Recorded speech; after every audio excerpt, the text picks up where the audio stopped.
Well, hey everyone, this is Andrew, your host here with the forYou podcast, joined with me as always by lead pastor Robert Wendt. Hey, how's it going? And by pastor and author Tyler Whitcomb. Welcome, Tyler. Thank you. Thanks for having me. Welcome to the forYou podcast, where we share inspiring stories, navigate life and culture, and highlight church moments. Tune in for uplifting conversations and celebrations of faith, one story at a time. All right, so Tyler, welcome. You are the lead pastor at Phos Church in Sterling Heights, and also author of the book 12 Letters But Stuck on Why. 12 plus 14, 26 letters. Butchered it. But stuck on why. Such disappointment. But that's all right. So, Phos Church. Yep. What does Phos Church mean? That's such a creative name. Yeah, the word phos is the Greek word for light. And I came in 2020, great time to start a church. Before March, like end of March? Or? That's actually when I got, March is when I got the call to come. Okay. And then it wasn't until October that we launched the effort. So I didn't have to deal with all the fun stuff in March. You know what they call it? They call it just starting at the bottom. And all you get to do is build from there, you know?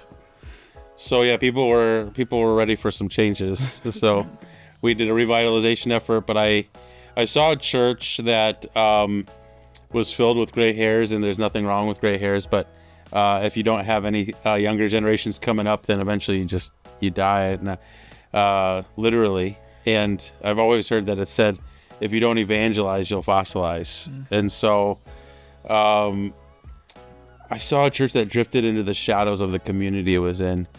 And, you know, a lot of times, you know, the church growth experts, church planning experts, there's so many of these experts, but they say, you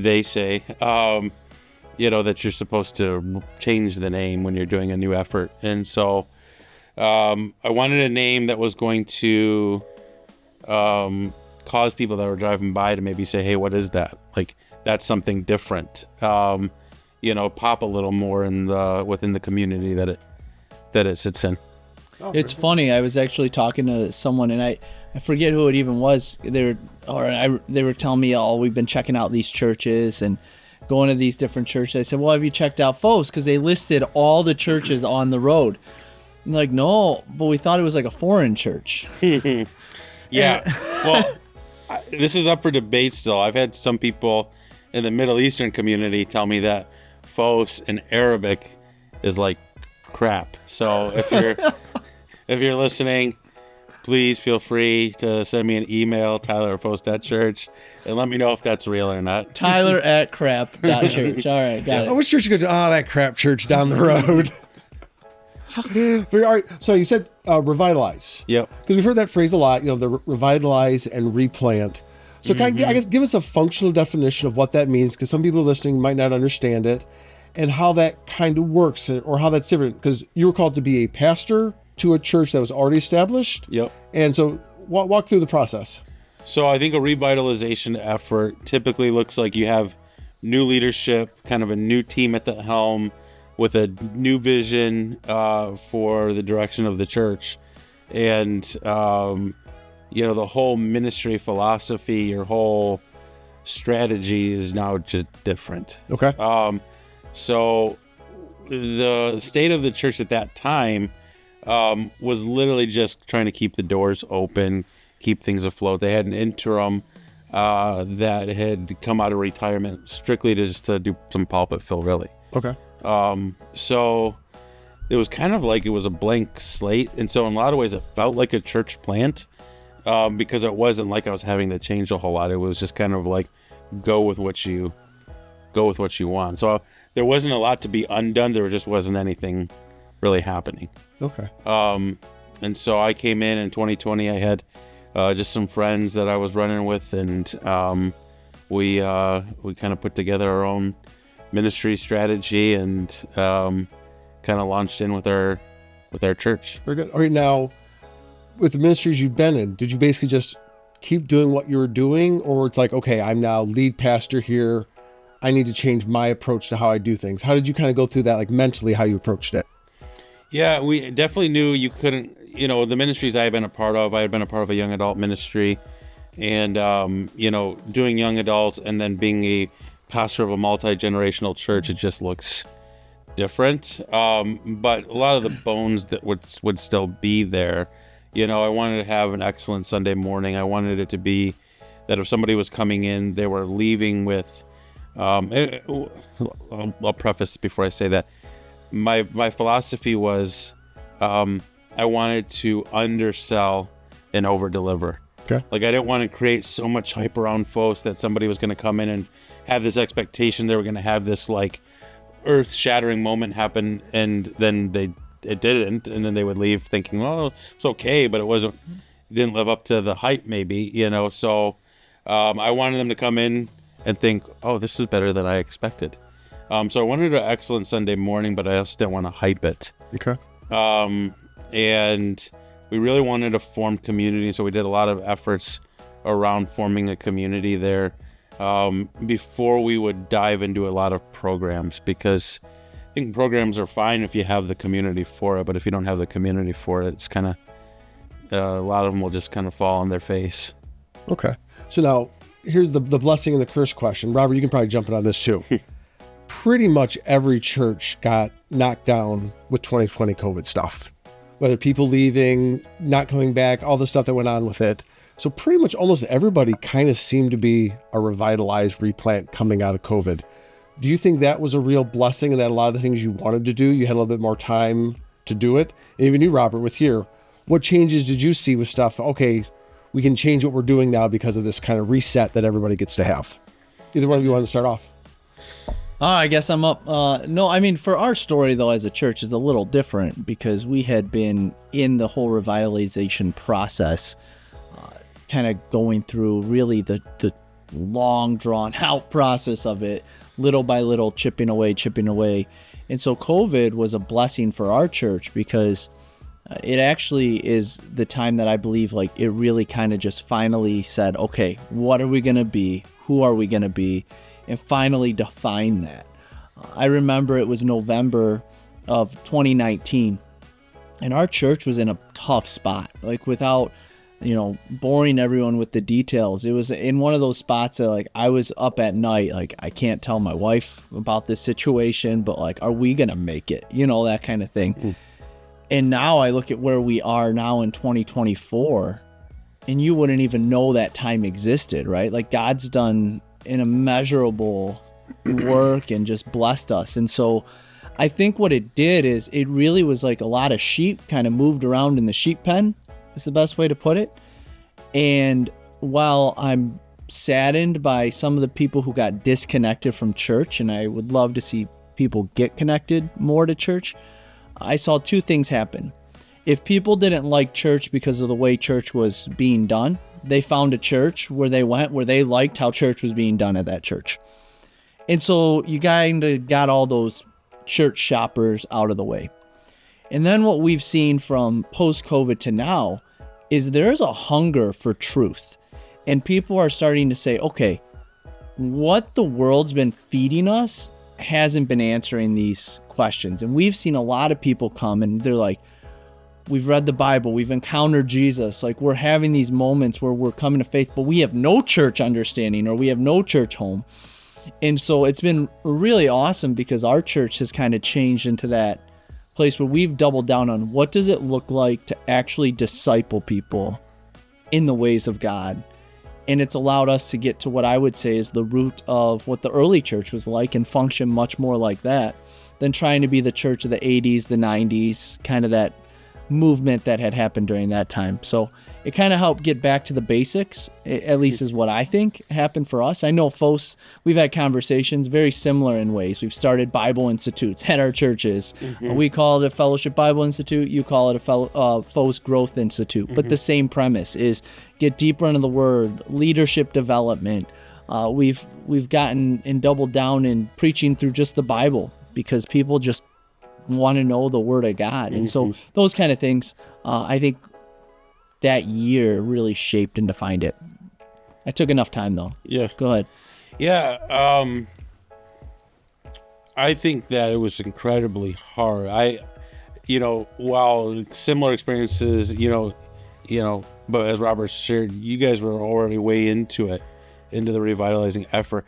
I was trying to build a foundation in 2020, and it was so incredibly difficult because it was like every 2 weeks I was dealing with a new group out and a new group coming in, and I'm like, how in the world am I supposed to get these people to come around and build bonds? And it was also a time where people were just uncomfortable, and it was a time where, you know, so much political anarchy was going on, and it's like, you know, you got people in both camps in the church, and it's like, hey, you know, how does our Christian identity take precedent over our politics, you know, and trying to make that the part of our culture that politics doesn't supersede our identity in Christ. And so it was a big challenge. And so I think there probably would have been a better time to start, but, you know, God's timing is perfect, and I believe that, but it was really, really hard. Very good. So you came in, you said we had a group of friends who came in with you, so you came in with like a brand new leadership team. Mm-hmm. So then how does that look now compared to, so that team stayed, they came in for just a season to help get started, other people have come in? I'm always just curious about the nuts and bolts of things. Yeah. How's the structure of it? How did it work? Did you have, I mean, years ago I was with a church where we had a group who came in from another church, you know, another campus to help start, and they committed to a season. A lot of them stayed, and some after a set period of time went back. How did that work with you? Yeah, there was, I think they call them scaffolding people. They're the people that come in, and they're the scaffold, like they're there to help build, start it, and then as soon as the project is done, the scaffolding comes down and they're gone. We had very few of those people. Okay. Thankfully. So many of the people that committed to coming to Phos at the very beginning are still there. Okay. We've lost some, from the leadership team standpoint, we had one leave, and that was, you know, a really good friend of mine. We just kind of had a falling out in that season of time, which was really hard. But, you know, as people have come in, there were people that came in the first year, they were kind of apart, and for whatever reason, you know, they left. So generally though, if you looked back at October of 2020, you would see a lot of faces there that are still here, and have gotten so excited about what we're doing, and have been honestly, we don't have some grandiose marketing strategy, you know, it's just, our growth has been really organic. It's just been somebody telling somebody, you know, that they work with, or their neighbor or their family member. So that's very good. Now, how were you originally contacted, or how did the church become aware of you to even do this? I mean, what's the process for that? Because sometimes people don't know, how do pastors even get called these days? Yeah. So, and I guess the question is, did they know it was a revitalized replant when they called you? yes. Okay. Yeah. So That'd be a shocker. Hey, this is a revitalized replant. What are you talking about? I mean, that's some of what when I was called to fellowship, I wasn't called to revitalize a church. I was called to pastor the church. And I was the one who, a year into it, had to get up and say, our church is dead. I don't know if you were there for that and remember that, but gave this PowerPoint presentation. I'm like, we're dead. And the people are like, no, we're not. Yes, you are. So, but yeah, at least you had a head start, man. Like, you didn't have to tell them the bad news. yeah, sure. Yeah, that was grateful. They weren't looking to hold on to anything. So, So they hear about you. my childhood pastor. So we're part of a small denomination, Missionary Church USA, and USA. All right. I think there's. Do you guys not care about the world? I'm just curious. Well, we're 500 churches in the U.S., 2,000 globally. Hey, there we go. So more churches outside the U.S. than in the U.S. It's really strong Latino presence, actually. But the network director over Metro Detroit was my childhood pastor.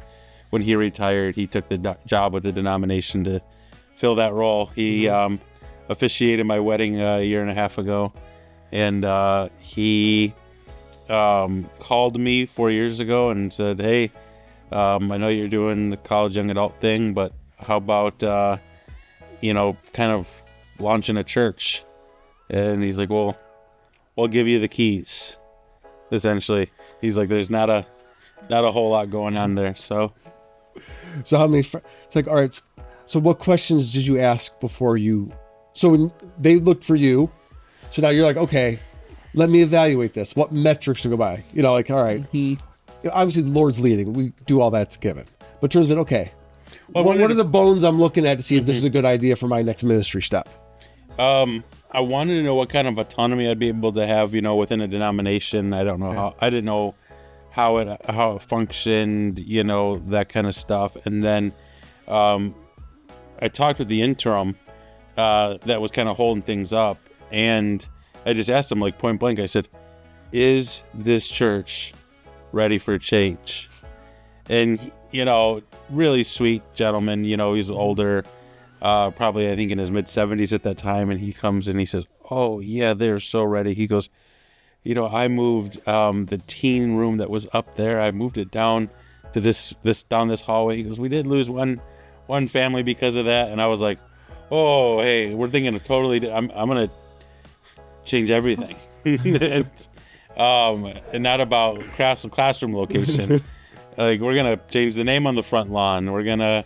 Change the entire aesthetic of the building. We're gonna change the way preaching is done, music is done. We're gonna change the way ministries are done, you know, from that standpoint. And then he gave a very heavy gulp. That was like oh wow. And honestly, truthfully, for him, he thought one of the biggest things that was going to be the problem was changing the name of the church.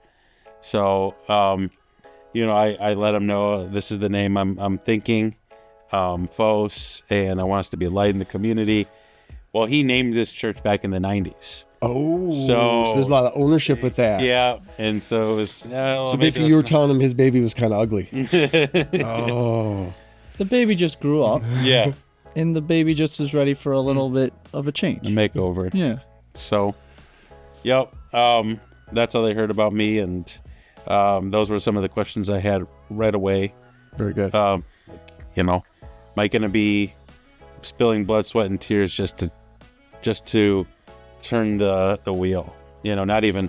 It's one thing if you're having blood, sweat, and tears and you're hitting the gas. You know, that's fun. But if just doing this is going to cause I don't know if I would have signed up if it was going to be a beat down just to take the church in the direction that I wanted to go in. Very good. All right. So people always get uncomfortable with these questions because everyone likes to have that fake humility with stuff. Tell me, what does Phos do really, really well? What do you do really well? I mean, what is, like, if we say this is what defines us, we do this well, this well, this well. What would be those things? And Robert, I'll even let you do the same thing for us. I like to hear pastors brag about, hey, you know, we're working really hard, we're doing these things well. Instead of just saying it's Phos, it means crap in Arabic. I think we have a great Sunday morning. I think we do that really, really well. Our worship team is awesome. I like to believe I give a good message. Maybe that's the false humility. I can't just outright say I preach a good message, but I try to put a lot of effort into my sermons. Okay. And then I think the other thing we do really well is collaboration. What do you mean by that? That there's real team ownership. That it's not just Tyler running things. You know, we have a real team of leaders at our church that are carrying a lot, doing a lot. And that to me was part of what I learned at my last church. You know, leadership development, how it's so necessary, and that it's really got to be beyond just one man, one person, one woman, you know, whatever. Just, you really need a team of people leading. Very good. I mean, that's incredibly important. It was funny, I was in a conversation the other day with someone, and I was like, I don't even know half of what's going on around this place right now. And they looked at me and they're like, no, you have to. I'm like, no, I really don't. Like, because the goal of a leader should be to empower people to do things and have ownership, right? And you're like, I don't know. There's things happening. I'm not there. I don't know. If you ask what fellowship does well, you know, I honestly, we made our mission statement. We changed it, and I can't even remember what it was. It was this longer, complicated mission statement. And we changed it to 4 words and 2 periods. Love God, love people. Period. It was love God, period, love people, period. And that was our first change, is we just said, we're just going to make the mission statement as simple of what it's like to be a follower of Jesus as possible. And then we said, we're going to be for Macomb and for the world. At the time, we kind of did a little bit in the community. There was an elementary school that we partnered with, but that was about it. A lot of our efforts were more in the global missions world. We had 22 missionaries and very focused on that, which is a great thing to have.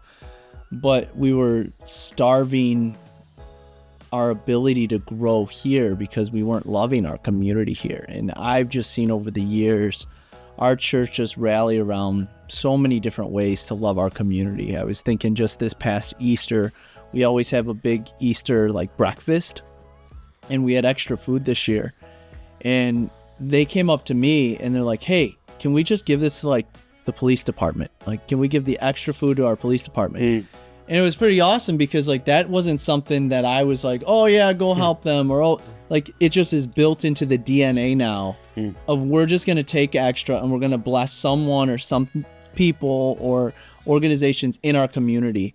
We had a family in need, got a call about, and they said, hey, can we do it? And it was like instantaneous. There was a team that's like, yep, we know how to do it.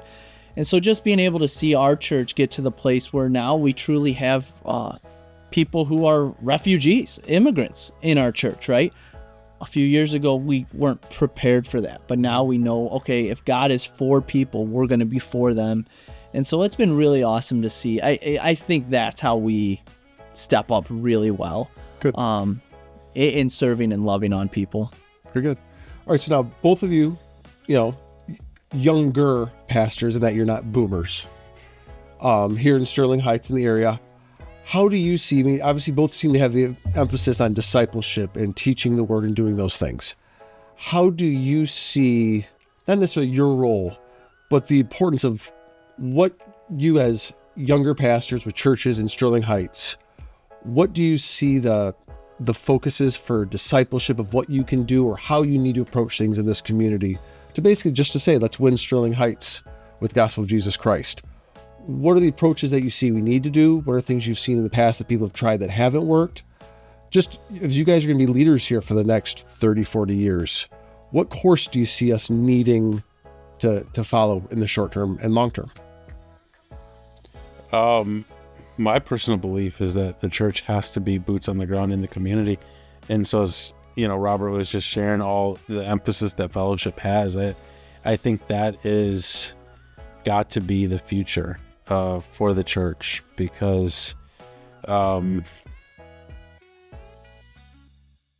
this deconstruction movement that's happened in the last, let's say, 5 to 10 years, obviously the biggest notable hit was 2020 to 2022 or 2020 to 2021, and where we lost 22% of evangelical church, right? Like just stopped coming. And it's like, okay, well, we do have an immense discipleship crisis here, that and I'm not saying that 2020 is not hard or difficult, but if the waves of 2020 crashed the house, then we weren't building on the rock. Okay. We had to have been building on sand.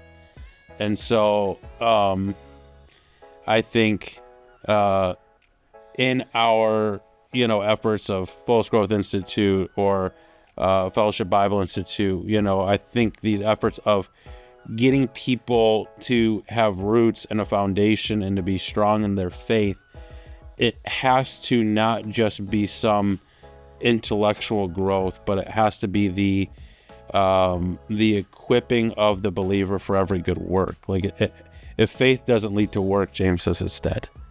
So I think we have to get back to a holistic approach where it's faith in action, and that faith is rooted, because if that faith isn't rooted and a 2030 comes about and we have, a social collapse again, you're going to see another major hit to the church, and the church can't take many more hits like that.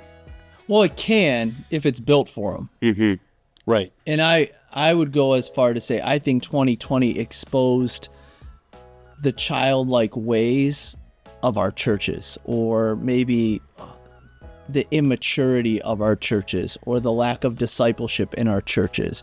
It was one thing to come to church because that's what you did. It's another thing to come to church because you as a Christ follower, that's who you are. And that's your people and community that you're building one another up in. And I think that's maybe where I think, if I look at our churches in particular, we've become stronger collectively and also separately. So what we've realized, at least, is Tyler and I are good friends, yet we pastor churches just a couple miles from each other. We're not enemies or competitors. Mm-hmm. We're teammates trying to win this city for Jesus and have them know the love of Jesus. Mm-hmm. And so any way that we can partner back and forth to just be able to do that, the stronger we are as a church collectively. And I think that's part of the territories have kind of just not been, the walls have kind of come down a little bit. And I'd love to see more of those walls come down. Not between our churches, but just in general. And then to see people understanding like really the heartbeat of what it is to be a follower of Jesus. 2020 showed me that we really don't know the Bible. As a society, in a culture, we don't really know the Bible. We will hear the latest person on YouTube, or we'll hear the latest person say this in a conversation or say that, and all of a sudden our whole faith is gone. And to me, that's not on the person. It's on us as a church to do a better job of building roots that will last, and that when the waves come and the winds come and tear against it, it is on the rock, that it's not going to fall into the sand. And that's where I looked, even as a pastor, a lot of the things I was doing and the ways I was trying to lead our church were in the direction of, I believe, what church being built on the sand was, without me really realizing it. And so it was really a time to get back to the bedrock and say, okay, we're going to build up from the ground here. Mm-hmm. I like that you said that we're two churches just a few miles from each other, and yet we're not opponents. And as you were saying that, it was almost like, yeah, we're almost like campuses of the church that Jesus is building.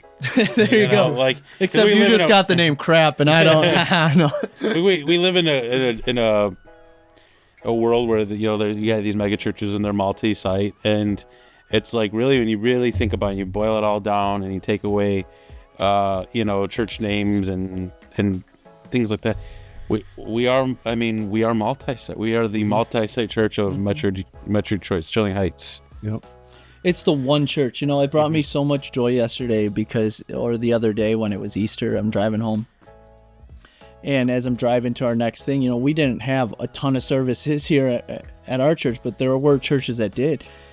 And to see the parking lots full in the afternoon was like bringing joy to me. To hear the stories today of how churches, all different denominations, were full.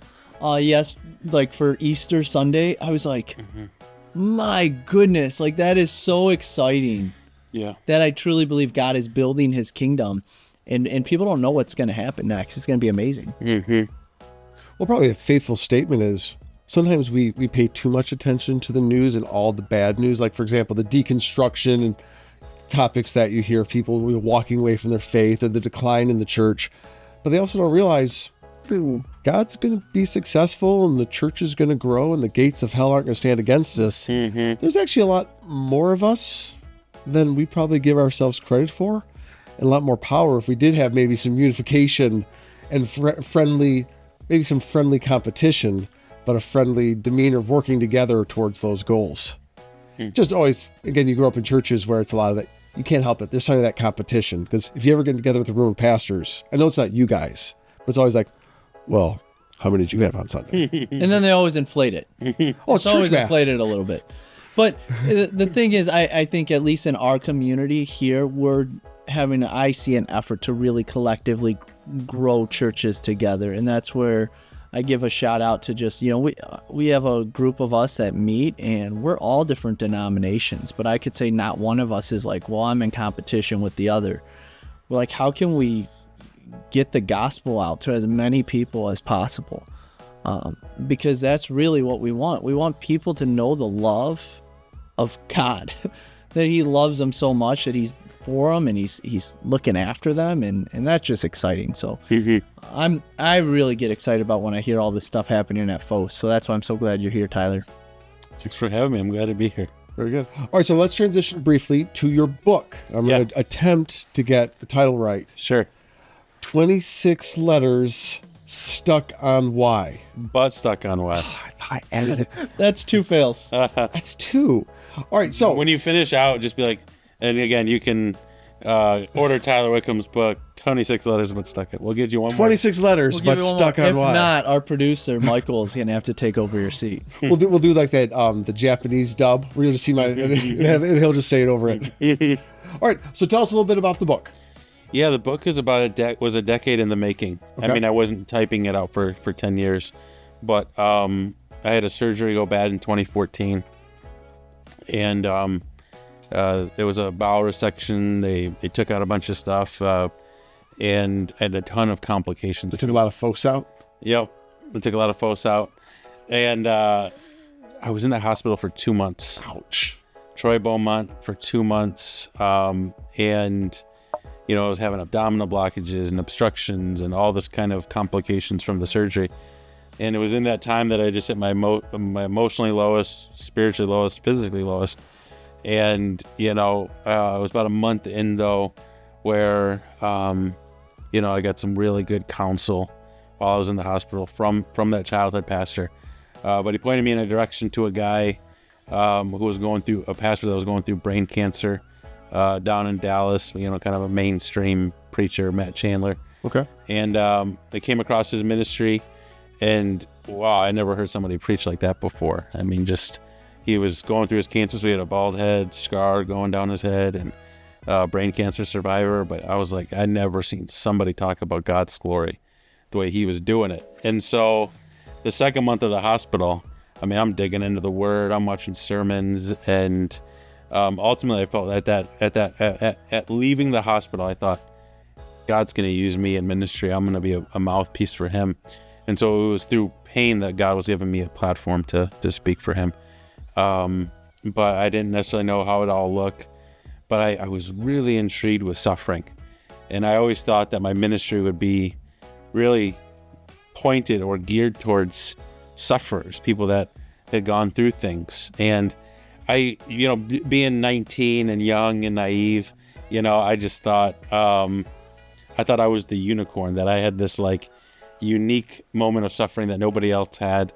And you start doing life with people and you realize, man, if my ministry is for those that are suffering, then my ministry is for everybody, And so I really had a desire to write on the topic of suffering, but there was so much I wanted to learn, so much I wanted to, so much life I wanted to walk before I did it. And, I did it at 29, 30, I just turned 30 a month ago. But, in that 10-year span, I felt like at the end, I felt like I was ready to say something. So I put it down on paper and, really wanted it to be an encouragement for people to see God in a bigger way. And that was my heartbeat behind it. And I share that in the introduction. Like if you miss everything else, I want you to see God in this. And so that was kind of my hope for the book, So now with writing, how do you find that compares to with your sermon prep? Do you find the book is kind of sermons written out? Yeah. Or how do the two work together with yourself? How you're prepping and doing things? The chapters don't build. Okay. So they're independent. They could be used as sermons. My denomination has a family camp that they do every summer up in Brown City, Michigan.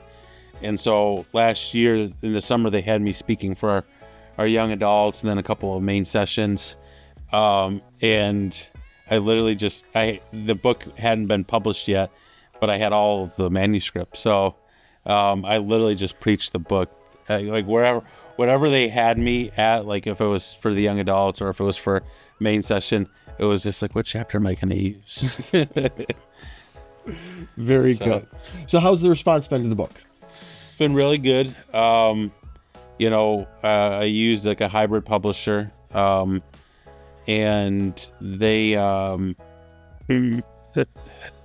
they were hard to work with just because things moved a lot slower on their end, and I really wanted it to actually be published before that camp because the camp director, the camp director said, "Yeah, we'll market your book," and like I did it as a good exercise for me, but ultimately I knew it wasn't going to be a New York Times bestseller. I wasn't trying to get rich off of it.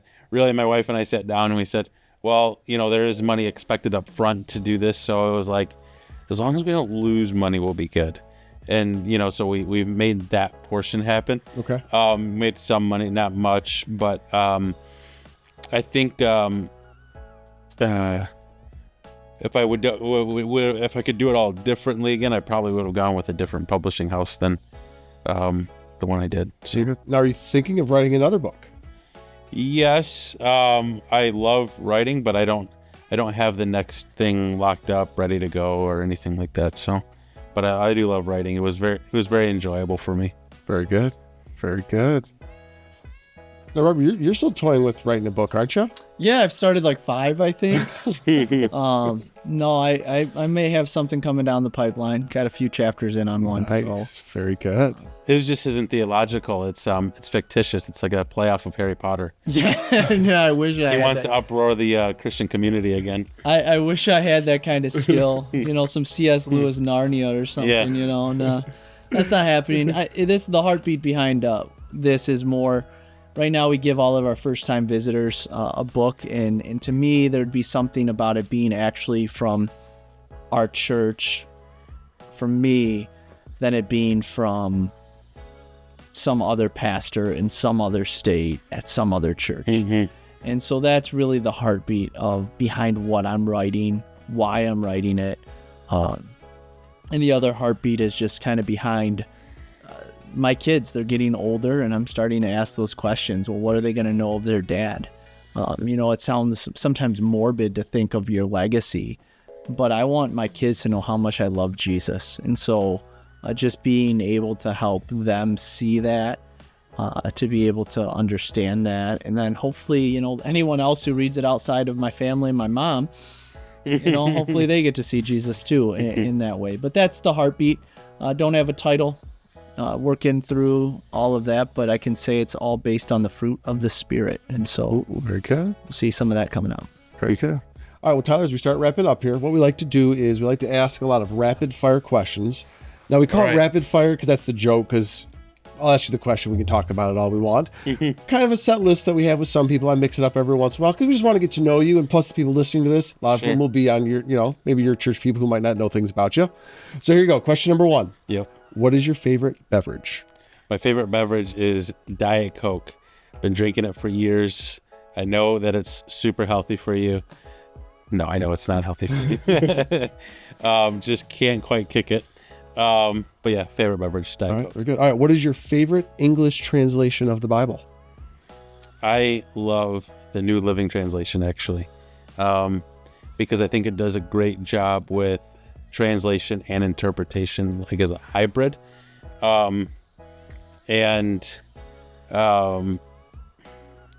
know maybe it's just the season of life I'm in ministry where I look at the church that's in front of me, and I think it's so difficult at times for people to read the Bible because maybe it's just language they don't understand. And so I've heard it said that which translation of the Bible you should read. Well, the one that you'll read the most. Right.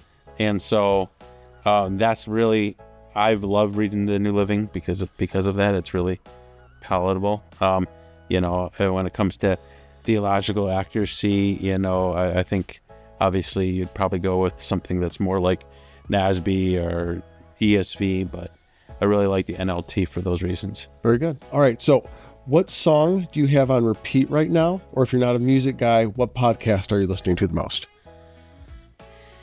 It's a country song, and I don't even know the girl's name that sings it. It's that Heads Carolina, Tails California, somewhere greener, somewhere warmer. I don't know. I really like that song. That's what's been on repeat. But Very good. Sounds like you got back from a vacation or something. That's what I'm hearing in that vibe. All right, here we go. Next one. Other than Batman, because Batman is everyone's favorite superhero. Who is your favorite superhero? I hate superheroes. Hate superheroes. It's like a strong, yeah. Like a strong hate. Yeah, I just So the last 10 years of movies have been rough for you. Yeah, I just don't do them. I guess the one that is most that I can deal with the most is Spider-Man. Okay. But that was just because I had fond memories of a kid watching some of those. But beyond Spider-Man, we didn't do any of that growing up. So Iron Man, Batman, All right. Here's one I always ask for pastors. Here's a fun one. Okay. Who wrote the book of Hebrews? Barnabas did. Barnabas. What makes you say Barnabas? Because you are now we went through a lot of other ones. You're now our second Barnabas in a row. Why In a Barnabas? Second Barnabas in a row? Because I definitely think he would have had a Pauline influence. Hebrews has to have a good handle of Jewish and Old Testament scripture knowledge. I just think there's not enough there to say that would be Paul. Okay. It would just be a little bit too distinct to be Paul. I've also toyed the idea that it could just be Hebrews just could have been a continuation of a letter that Paul was already writing.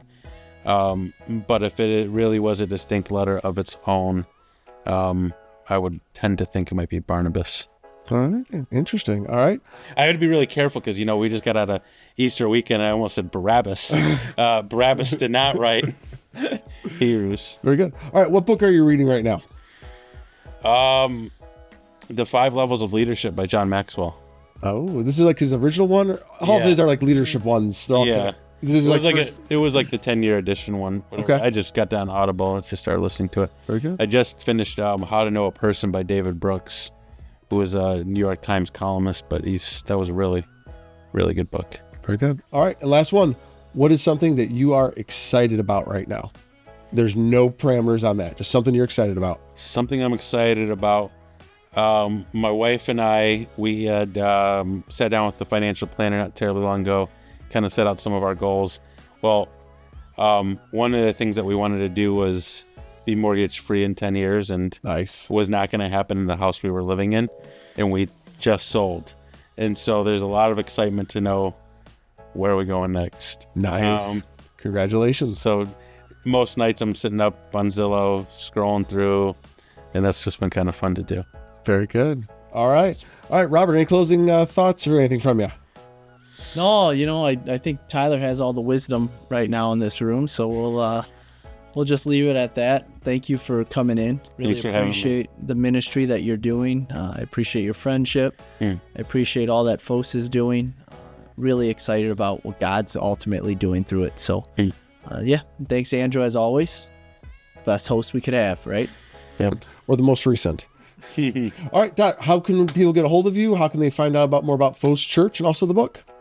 The way you can find out about me or get a hold of me would be probably best would be my email, tyler@crap.church, tyler@phos.church. And then the church website is just phos.church. PHOS. Yep. Okay. And then lastly, the book, it can be purchased really just about anywhere online. Nice. And so Barnes & Noble or Amazon. 26 letters, but stuck on why. Got it. Nailed it. We're going to make that one a short. Awesome. Well, thanks, Tyler. Thank you guys so Very much. good. And we appreciate you joining us today. Hope to see you next time. And if you could, hit that subscribe button so you don't miss any of our future content.